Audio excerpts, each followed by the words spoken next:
This ride takes us through Hyderabad, moving along the city roads during the ride.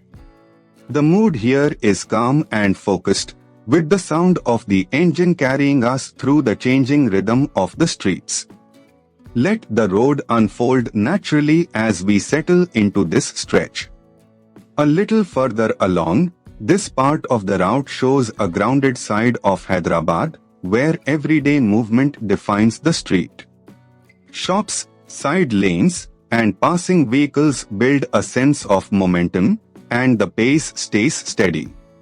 It is the kind of stretch where the ride feels less like a destination and more like a continuous observation.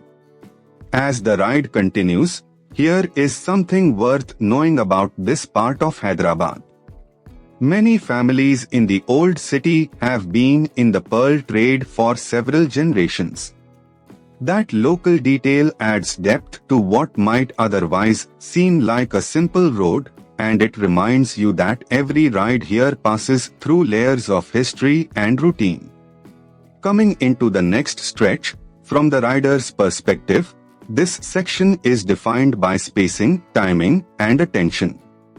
Traffic flows in its usual unpredictable pattern, so every opening on the road matters. The experience becomes less about speed and more about reading the street early, staying smooth, and keeping the ride controlled.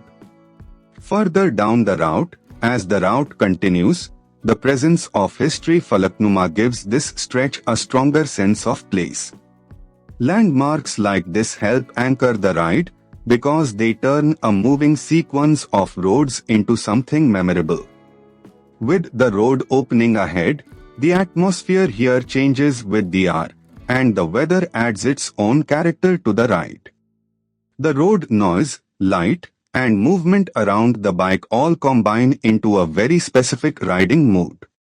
That is what makes city POV footage work best when the narration supports the scene.